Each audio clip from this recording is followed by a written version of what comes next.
Brisbane prides itself on being a new world city. So it came as a great surprise to Queenslanders and people around the world to see a capital and its landmarks going under. We've become used to seeing the reflection of country towns in muddy water, but not skyscrapers.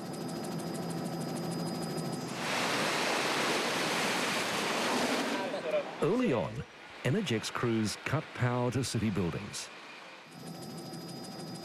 Workers were sent home.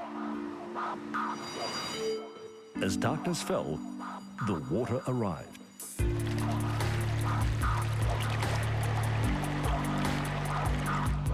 Basements filled up. Riverside restaurants along Eagle Street were wiped out. Vital ferry terminals and bridges took a pounding.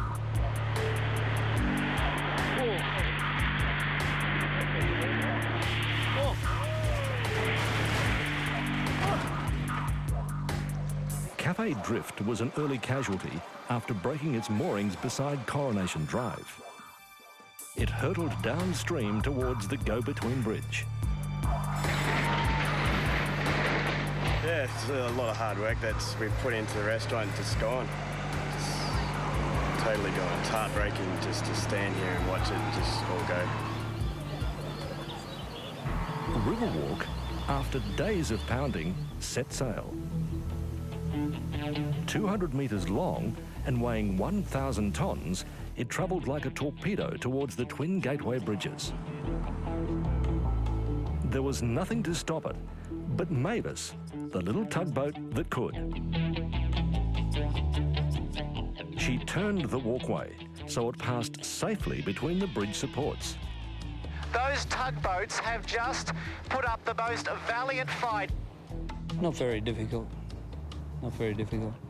It's just a matter of having it in the right line, that's all. We've made a mess if it had hit anything. At South Bank, the progress of the water was clear. Blue water in the lagoon one moment before the muddy Brisbane River filled it up.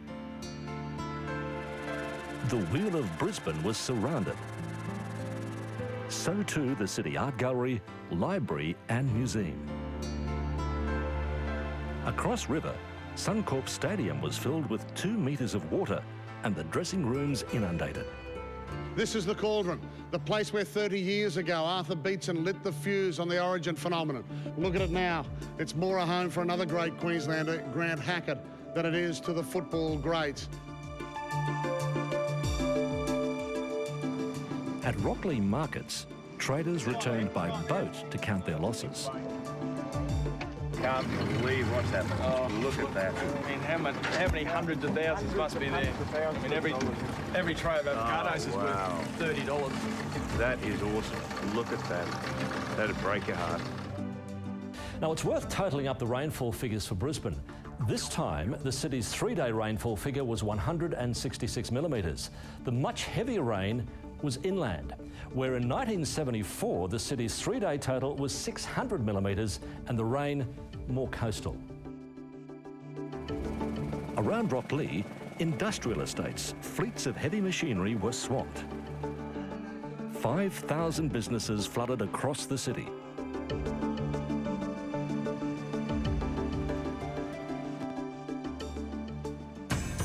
Emergencies were everywhere, even live on television.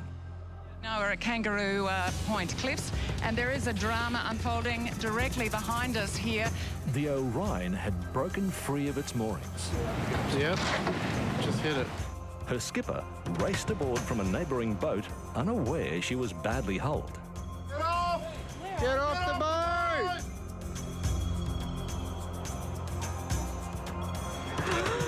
Oh my God! It has very rapidly sunk right before our eyes in front of the Stanford Plaza Hotel there. Next thing I know, I woke up and I felt the Orion hit the bottom of the Brisbane River, and then I got jammed, and then some miraculous thing happened and I got freed and I swam up to the surface. Both men were swept downstream and picked up by water police. And when the drama subsided and the water dropped, a brown tide of misery was left behind. The cry from Brisbane to Ipswich was the same.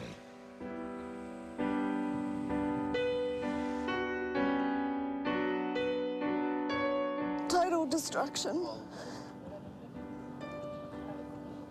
Yeah. I don't know what to do next. Homes and possessions were ruined. Total devastation, what can you say? You know, we're here, we've got all our family. I mean, they're the important people. You know, it's just stuff, isn't it? The Gales caravan park looked like it had been hit by a tornado. Vans smashed and stacked up.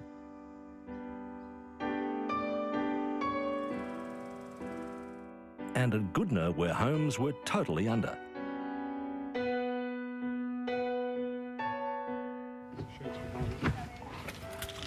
Can't even get in. This is 8 years old, this house, and it looks as though it's about 130 years old. It is totally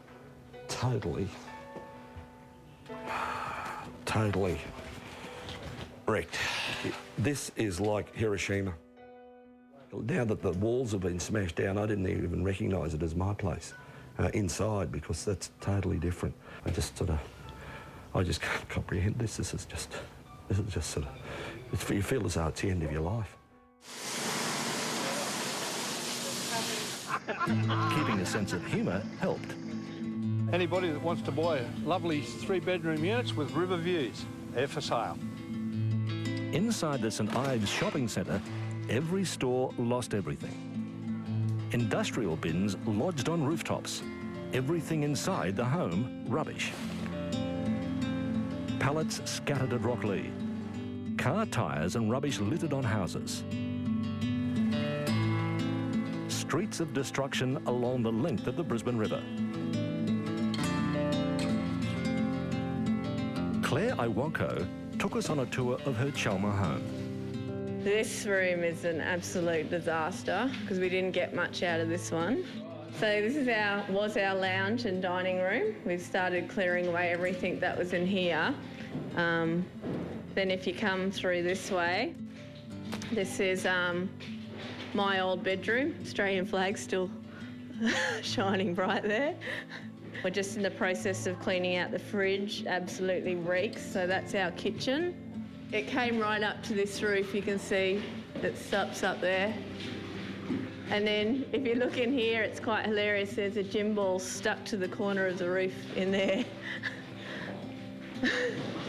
It's sad because I think our insurance policies won't cover any of it, so, but what can you do? We're all right. We'll sort it out. And that courage has been inspiring to see. And Kay, so has the response to the disaster. Next, the volunteers helping South East Queensland get back on its feet. Yeah, this is the sort of thing that brings people together, beautiful human spirit. And what does the flood of 2011 mean for the future?